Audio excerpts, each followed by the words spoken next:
Welcome home, everyone. There is in this place the possibility of healing, of repair, of making things right within ourselves, between us, within the wide world. We gather around this light of hope as we share this time together. Amen, Ashe, and may it be so.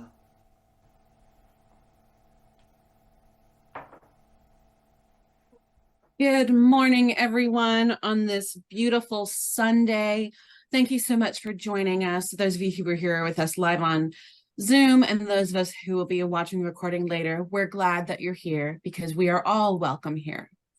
We have just a few announcements of upcoming events. Next Sunday, November 12th, at Wedgwood, our very own Thomas Blandford will be speaking. And Melba, did you want to say something about this? I do. I learned a lot about Thomas this week. Thomas was a union organizer, a teacher. He worked for the National Education Association, supported teachers' unions in Ghana, South Africa, and other international locations. He participated in borderlands immigrant support in southern Arizona, northern Mexico. Immigrant and refugee support also in Asheville and Baltimore. So he's going to speak to us next week on You Are All Welcome Here, Immigration Stories.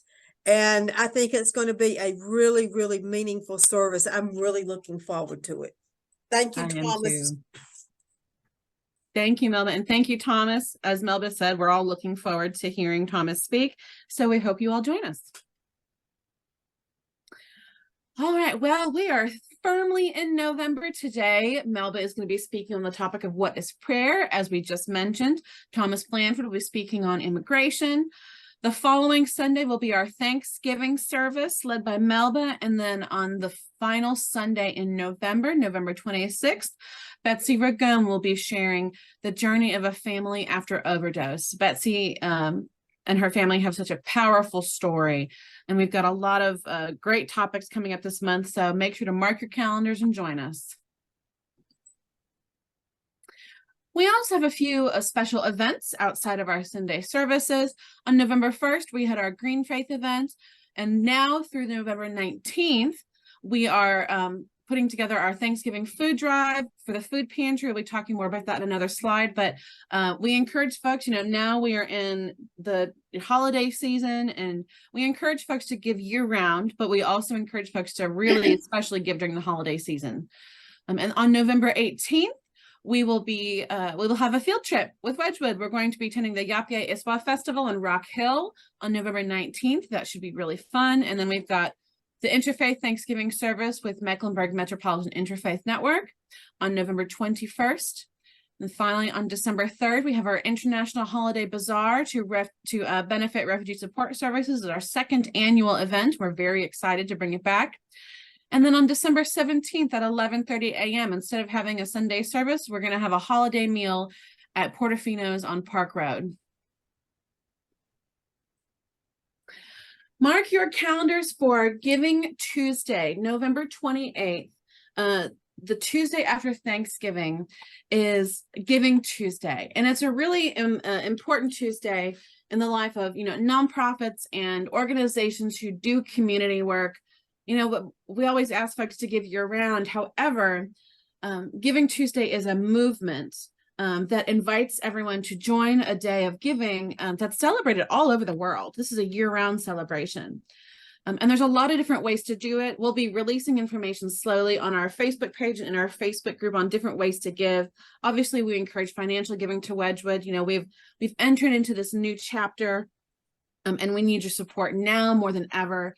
In addition to supporting us financially, we encourage folks to, help spread the word about Wedgwood, to donate to the food pantry, to volunteer in the community, or just do a simple act of kindness. There's so many different ways to give. So we encourage you to give in many different ways, but mark your calendars for Giving Tuesday for a day of unity and social justice activism. And as I mentioned a moment ago, we are doing a food drive. We have a food pantry that we support in partnership with Hearts United for Good. This food pantry originated at Wedgwood. Now it's housed at Hearts United for Good, but we still are, very involved in supporting it. This food pantry is just truly incredible. There are so many food pantries around town, but we are one of the only ones that I'm aware of that is zero barrier. And what that means is that you don't have to show identification. You don't have to fill out any paperwork. You just show up and you get food. And this has become a tradition over the last few years as we do a food drive for Thanksgiving. And the Wednesday before Thanksgiving, which is basically the day before, we'll give out turkeys, hams, and all the fixings. And so, even though we ask folks to donate to the food pantry year round, now is when we're really asking folks to also donate a little extra. And when they're doing their shopping for Thanksgiving, maybe buy a couple extra boxes of stuffing, a couple extra cans of cream and mushroom soup or corn, or a couple extra sweet potatoes, and give to the food pantry so that folks who aren't able to provide a meal themselves can take a meal home to have with their families. So if you want to donate, you can deliver it directly to the pantry. It's on 2920 North Tryon Street, or reach out to Melba to make other arrangements. And another exciting thing we have coming up, this is our second annual International Holiday Bazaar on Sunday, December 3rd, from noon until 4 p.m. This is going to be such a great event. Last year, we had an awesome turnout. Even though it was our first one, we raised hundreds of dollars for refugee support services, and folks who set up a table that are immigrants or refugees themselves made a good amount of money as well. So this is a great way when you do your holiday shopping to also support the community as well. Instead of being held at the Enclave, we're going to be holding it at the Refugee Support Services location on Willowed Farrow Drive. 100% of the proceeds go to the vendors and immigrants and refugees. Wedgwood does not make any money off of this. And we really believe in walking our talk. So if you're interested in becoming a vendor, please reach out to us. We'd love to have you. And if you'd like to come, please come. It's going to be a really great day and really good shopping. Last year, I got quite a few things, and it's just a really great event. Connect with us. So, we try to be really out there and visible. We're on Instagram. We've also got a Facebook page and a Facebook group. So I encourage you to like and follow our Facebook page, but then also join our Facebook group because there's different ways we can interact. And also visit our website. I keep it up to date as much as possible. There's a lot of great information on there. And if you haven't already, please make sure to sign up for our newsletter, because that's where we share things that are going on not only at Wedgwood, but in the larger community as well. And if you have any questions or need anything at all, you can email us at wedgwood.church@yahoo.com or the phone number listed below.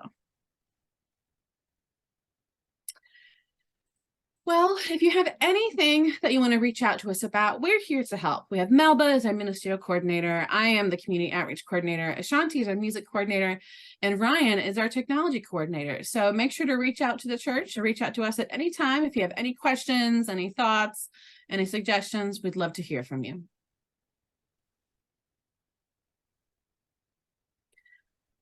As I mentioned before, here at Wedgwood, we are, we're in a time of transition. We're entering into a new phase in the life of Wedgwood. And we ask that folks give, not only Giving Tuesday, but year round to, help support the life of Wedgwood and the things that we do. So we are small, but we are mighty. And we need your help to do that. So as you feel so moved, please consider donating to Wedgwood. Thank you very much. And now Thomas will lead us in our extravagant welcome. He'll read each verse, and then we will respond in unison. We are all welcome here. Thomas? Good morning. We are all welcome here. Welcome to a church that works for peace, justice, equality, and the care of Mother Earth. We are all welcome here. An extravagant welcome to you because of your gender identification, sexual orientation, ethnicity, economic situation, physical and mental challenges, doubting or believing, being depressed or full of joy. We We are are all welcome welcome here. here. We are a community of curious and creative spiritual seekers, striving to learn and embody the way of Jesus and other spiritual leaders. We We are are all welcome welcome here. here. Like Jesus, we focus on the plundered and the marginalized as we try to address the major issues of our day. We are all welcome here. here. One of the ways we seek to heal the world and ourselves is through sharing parts of our personal story. We are all welcome here. here. And when Wedgwood says all, we mean all. We totally mean all are welcome here. People with different beliefs, just everyone is welcome to be at Wedgwood. We cherish the diversity that we have. And now we come to a time of celebrations and concerns. I know that the situation in the Middle East is heavy on all of our hearts. And we were talking earlier in our chit chat time about what's happening with our indigenous people and their lands. And we always want to remember that it's still a constant fight for them to keep their lands. We talked about the Gullah Geechee people one Sunday, and it's just a constant fight. So we are on, in Charlotte, we always try to remember we are on Catawba land, unceded Catawba land. And we want to remember our indigenous people and lift them up. Other things that you would like to share, celebrations or concerns? Liz. I have one. Yes. So we are good friends with the folks over at the Freedom Center for Social Justice, and Bishop Rawls is the founder and executive director. Her wife has been very ill for a long time and passed away yesterday. Oh. And it's just really heartbreaking. They were both such incredible advocates for social justice. And I'm thinking about Bishop Rawls today. Thank you for sharing that. I did not know. If you can get us an address, we'll send a card from Wedgwood. I will. I have the cards here. Others? Betsy, did you have your hand up? Yeah, I do, because, we always tend to come to the table with sometimes more concerns and celebrations. And, adult child of an alcoholic and all the things that, make us who we are. I'm always waiting for the other shoe to drop. And I decided to stop that as best I could and just celebrate the fact that things are status quo, that there doesn't always have to be a crisis, and that one necessarily isn't coming because of superstition or how you were raised. So I'm just celebrating that more than I have in the past. Wonderful. We all need to take heed of that. Others?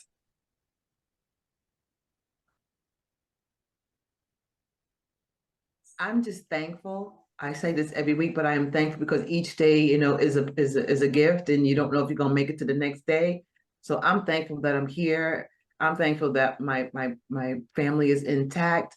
I'm thankful that they're provided for, and I'm safe, and I have you guys. So I'm just thankful every day. And Betsy, I too have been working on that too. And I read a lot of articles. I got psychology today, so they give me a lot of articles. So one of the things that I keep reading about is to just stay in the present, just stay right here, not go in the back, because the back is gone. That's already gone. You can't even do nothing about it.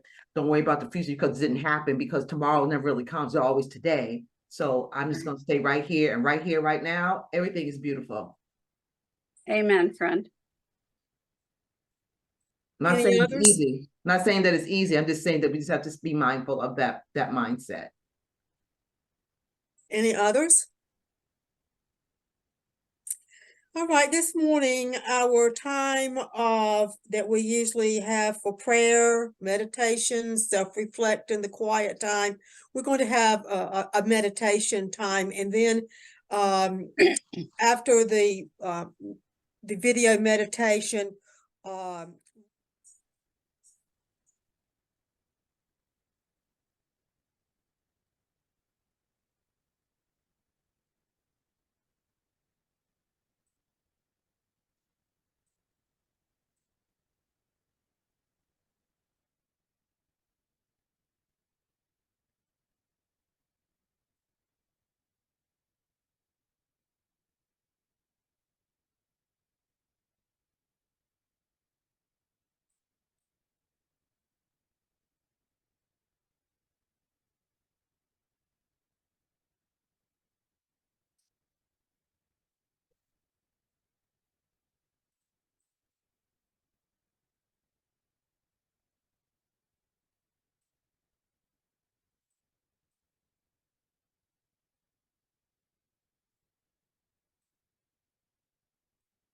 amen. The Peace of Wild Things by Wendell Berry. When despair for the world grows in me, and I wake in the night at the least sound, in fear of what my life and my children's lives may be, I go and lie down where the wood drake rests in his beauty on the water, and the great heron feeds. I come into the peace of wild things who do not tax their lives with forethought of grief. I come into the presence of still water, and I feel above me the day-blind stars waiting with their light. For the time I rest in the grace of the world, I am free. Peace of the wild things. And this morning we are talking about what prayer means to each of us, whether we use the term meditation, prayer, a quiet time of self-reflection.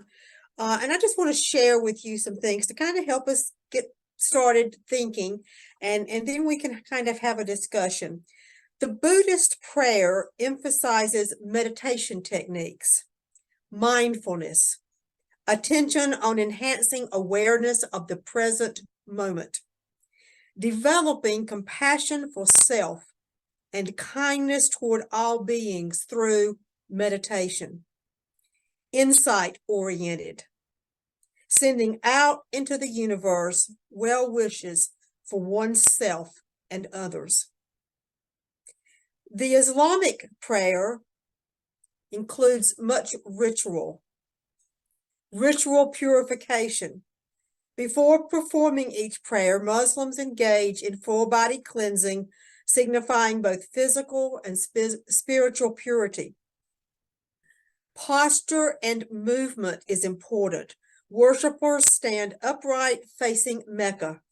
They also bow down and prostrate while reciting specific verses from the Quran. The acts of praising Allah through the recitation is central. Muslims express their gratitude, seek forgiveness, and find solace in their prayers 5 times a day.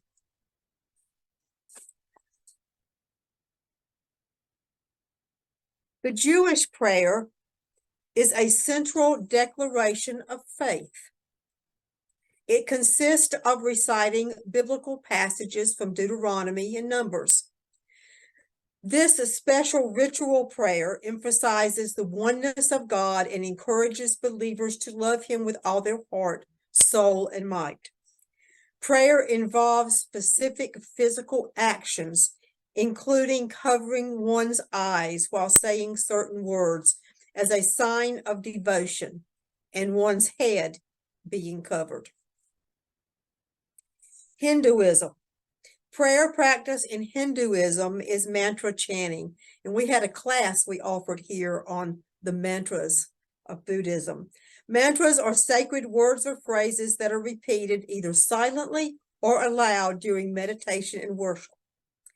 A popular mantra among Hindus is the Om mantra, which symbolizes the divine consciousness. Their prayer provides a sense of calmness and tranquility, fosters inner peace, reduces stress levels, enhances self-awareness and introspection, cultivates feelings of gratitude and devotion towards deities. And of course, we are all more familiar with the Christianity form of prayer, and it varies widely from person to person, from denomination to denomination.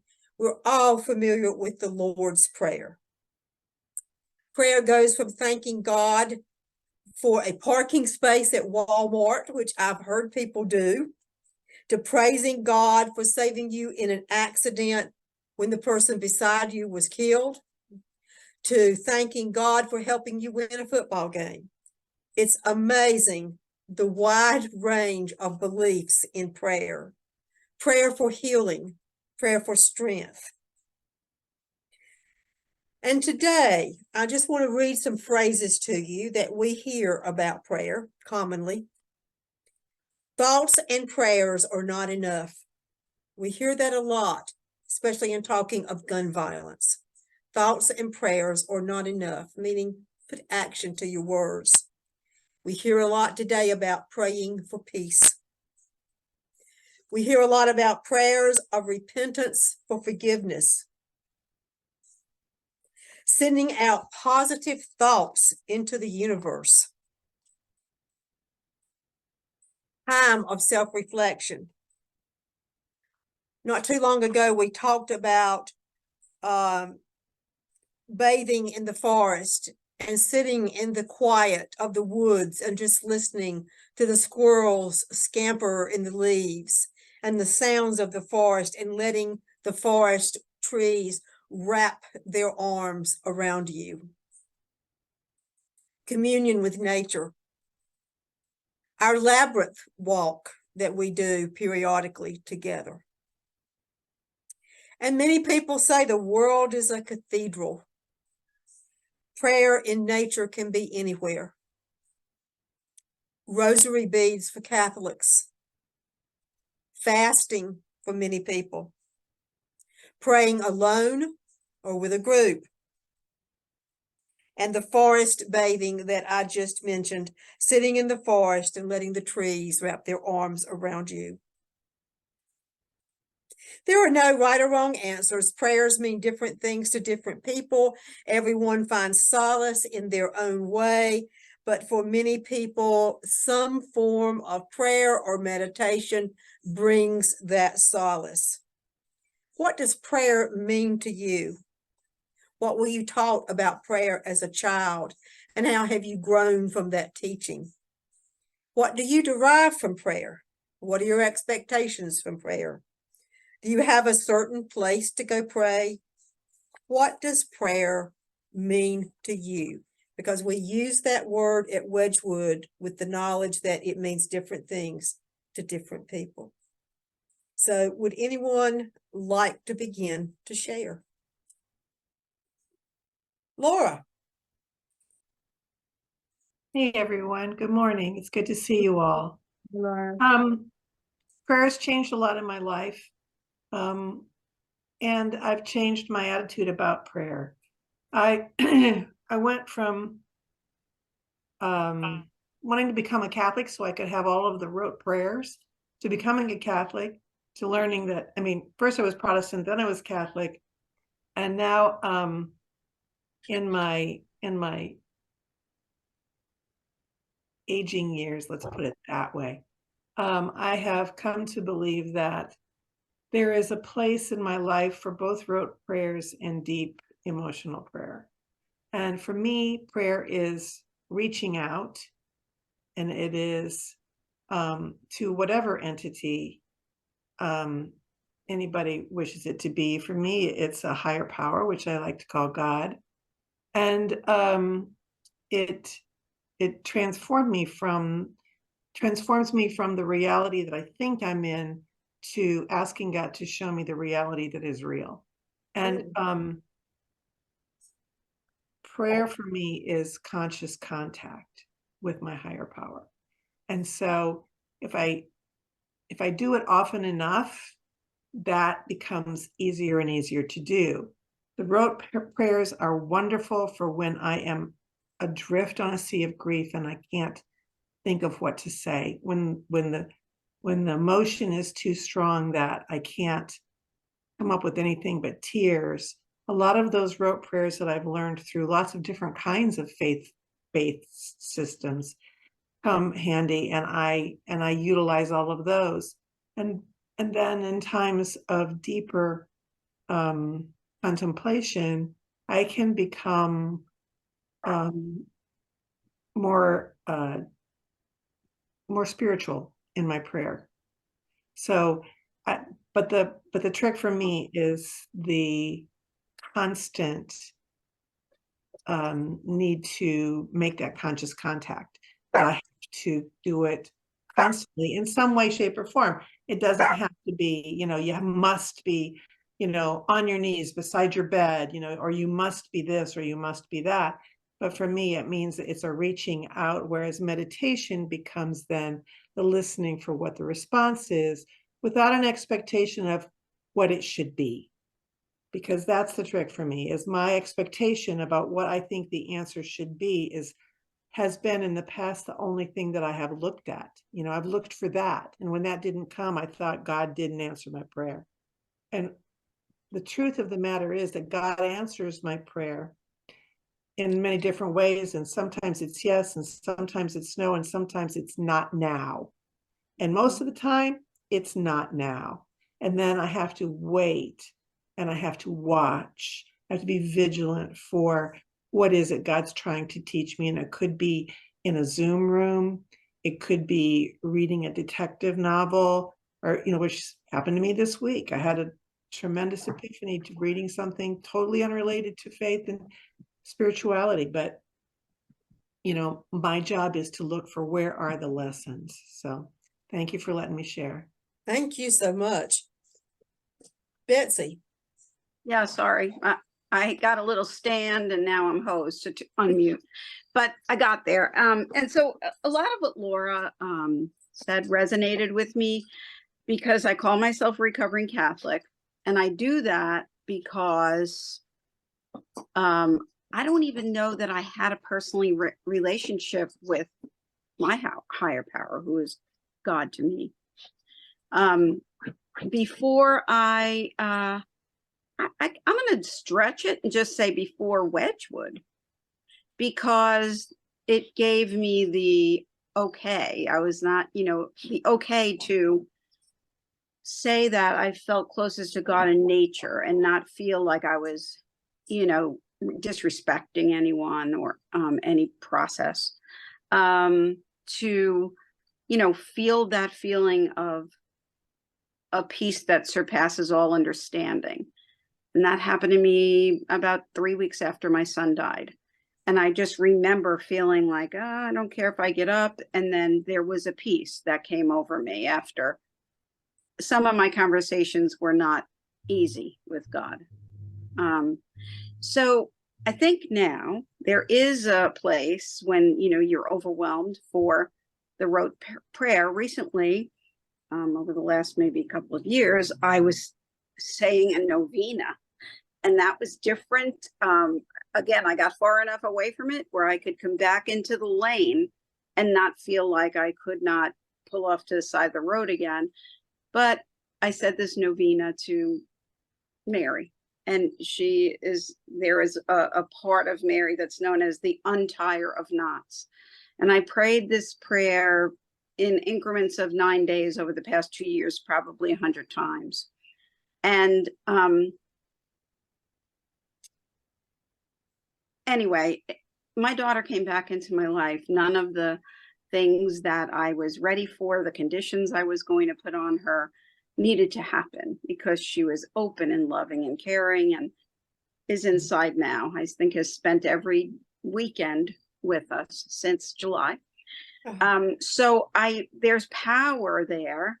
And, I don't know sometimes what to give that to. I go through, hey, you guys, I saw a movie called After Death this week. Did I tell you about it? Okay, it's a good movie to go see if you're questioning what happens when we close our eyes, which I often did. In I the saw it. downside, you saw it. Yeah. Did you like it? It was very beautiful. Yes. Yep. And in the downside of my days, I, think, okay, this is just a ridiculous thing to think you're going to see someone after you die.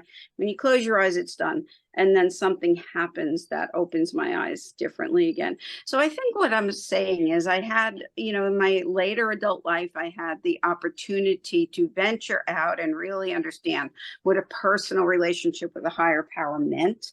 And not, was I saying the prayer right? Did I memorize it correctly? I mean, all of those things come along with lots of organized religions, and Catholicism probably is high up there. So anyway, thanks for sharing. I am glad I have prayer, meditation, connection with nature, and Mary. Ashanti? Yes, it's everything that Laura has said, and it's a wide range of things for me. I didn't go to church. We weren't a church family. We didn't go to church. Everyone asked me, did I sing in church? And I did not sing in church. But I knew there was something bigger than me, even as a child. And it took my whole adult life to figure out what was best for me. And I tried Islam. I tried, that was a little different. But the prayers to me were too regimented. And I agree with Betsy and Laura that it's a number of things. It could be in nature. It can be on your couch. It can be in the middle of a room. It could be by a pond. It could be anywhere that you want to feel close to your God, to your higher power. And I call the higher power God, the creator. I also connect with ancestors and spirit guides. I believe in that. I believe that the ancestors are around you, certain family members are around you, whether you knew them or you did not know them.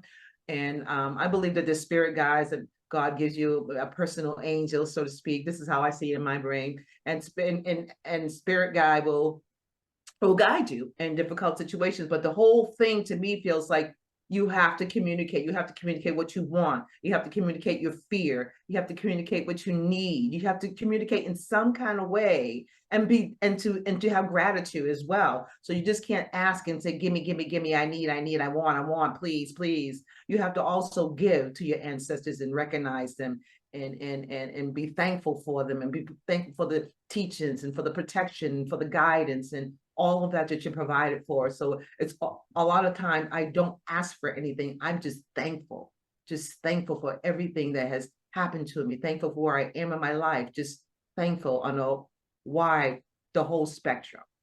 So yeah, it's a lot of different things, not just one way. Anybody else? Yes, Savannah. No, what Ashanti said really resonated with me. Because even earlier when she stated that she's just grateful to wake up and start a new day, when I wake up, the first thing it's a bad habit to look at my phone early in the morning, but before I even do that, thank you, God, for giving me another day. I'm so blessed and grateful for this day. I've had a lot of health complications in my life. So just being grateful to be here. It's a new blessing, a new day, and thank God. For me, the words God, higher power, universe, creator are also interchangeable. And I find a lot of solitude in meditation. I find a lot of solitude in nature, like grounding my feet. I call it grounding my dogs, connecting with the earth in that way. Hugging trees, sometimes people may just see me hug a tree, which where I live now in South Dakota, that's not at least uncommon compared to living in the South, right? But yeah, I think connecting with nature and just appreciating nature for what it is. And here we have, actual 4 seasons, harsh seasons, but we have 4 seasons. And just even though I have a preference to summer and spring, it's also realizing that there's a time in our lives where we are going to be that winter. We are going to have to retreat and be able to, relax for a bit. And so I think our cycles as humans are really synonymous to the cycles of nature. I'm really blessed and grateful to like have lived in 4 different countries and lived, in different states in the United States. And to me, I think prayer is just connecting with people, and like connecting to their stories. I think it's just so powerful to hear people talk and to hear people, passionate about certain things. And for example, this literally just happened 2 days ago. So when I say I'm in rural South Dakota, I mean the closest Walmart is like 70 miles away, right? Like middle of nowhere. Yeah. And the other day I had to give some blood work, and of course I had to do some fasting. And I am not me when I'm fasting, right? So as soon as I was done, I was like, I need to go to a drive-through. So I went to the only drive-through 20 miles away, and I was like, great, I'm going to get some food. But as I was ordering, I felt something come over me, and albeit part of it was hungry and anger, because I haven't eaten because I was fasting. Another part of it was I just felt this call to, pay for the person behind me meal. And I am definitely not financially in a great place. I'm a grad student. I'm very poor, to be completely frank, but I just felt called to pay for their order. So I got to the window and I was like, hey, can I pay for the person behind me meal? And as I was talking to the lady who was attending me, literally our eyes like locked, and it was like a spiritual connection. And she was like, are you a part of the divine feminine? And I knew in that moment that I had met like a soul sister, just for literally getting a feeling the other day and connecting with her. And I think it's great we're connecting now on a friendship and on a soul level. And it's just one of those things that connection leads to my prayer, connection leads to how I serve the community, connection leads to, everything for me. So thank you guys. Oh, that was beautiful. That was really beautiful. Anyone else?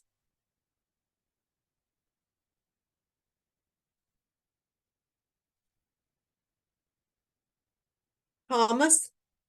Yeah, I believe in the 23rd Psalm. The Lord is my shepherd. And for me, the prayer is the process of opening my heart and mind to the guidance that the Lord is always happy to provide. It's sometimes a hard road, but it's often the road that is the best. So that's my view. I pray a lot. I went to Geneva like twice a year or more, working on standards for optical fiber. And I prayed every day for guidance on which way to take that whole process, which is a long, hard, and difficult process. But in the end, we have the web. And I thank the Lord for that also. Anyone else? Such beautiful, beautiful thoughts this morning. And, I'm very much a nature person. My preference is to go into the forest and just bathe, with the trees wrapping their arms around me. I just love that metaphor. I feel so close to my higher power, whether it is something that's out there I don't understand or within myself, but that's when I feel the closest. And I go on my back porch every morning, and I have a book that devotions written by a Native American, and I read a page each day, and I read one each day, and kind of sit in the quiet and try to feel my higher power, more listening than me talking. Sometimes I think we talk so much and we don't take time to listen for the answers.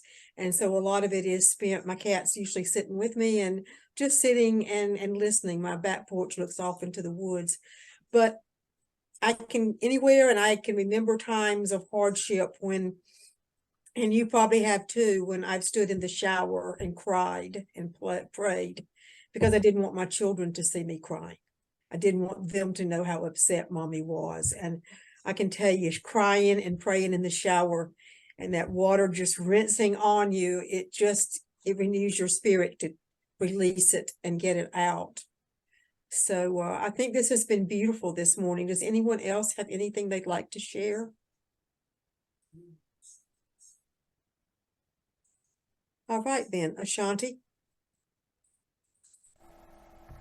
Thank you. I just want to say out loud that if there's anyone out there that's not on the Zoom with us today and are listening to it later on, if you need someone to talk to, if you need help, if you have questions, if you just need someone to talk to, you can give us a call, you can get us on the email, you can, however, you can get in contact with us, and we're here for you.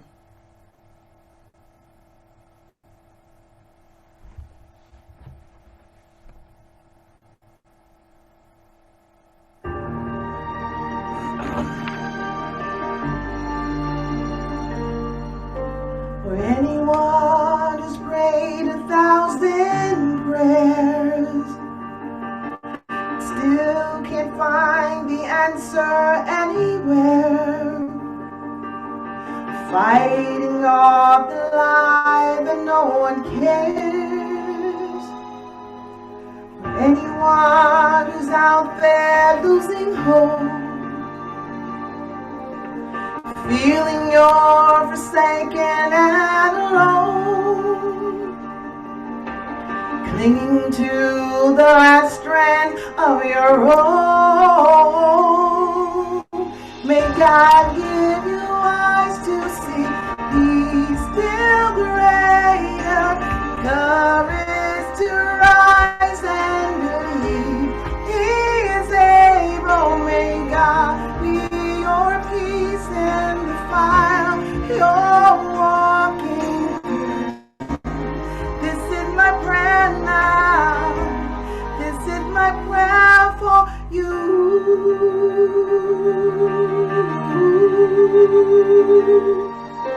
For all those with tired and weary souls,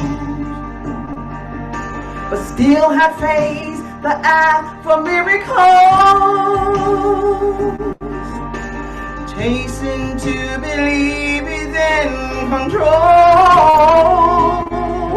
May God give you eyes to see He's still greater, and courage to rise and believe He is able. May God be your peace in the fire you're walking through.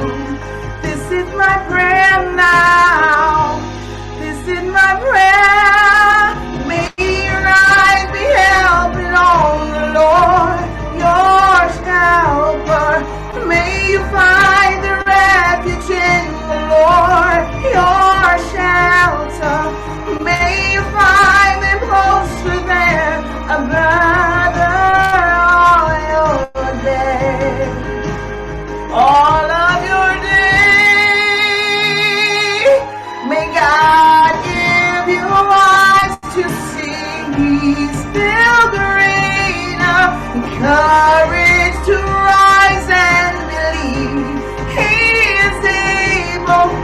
God be your peace in the fire you're walking through. This is my prayer now.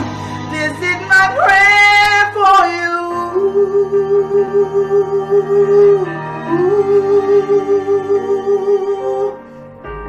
This is my prayer for you.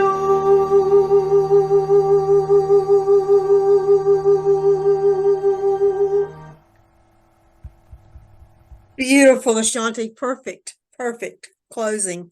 And Thomas will now have our closing, a prayer for peace by Savita Tyaji, who is a poet from India. A prayer for peace. My heart, a little fragile boat, filled with love and care, so unable to deliver of what it holds. Limited are my means and approach, but prayers have miraculous power. Let your love flow in my prayers. I am a bird of small wings and limited flight. Let my prayers carry the message of peace to the farthest shore searching for relief. Bigger like that of bar-tailed godwit, let my prayer make an arduous flight and bring solace to war-torn land and bloodthirsty sand. My heart is saddened and full of sorrow to see the greed and hunger for power causing so much pain and suffering. Indiscriminate is bloodshed of young and old, and callous disregard for human life. Is there no way out of this strife? I fold my hands in prayer and kneel for peace to settle upon myself as much as upon all the hearts torn with grief.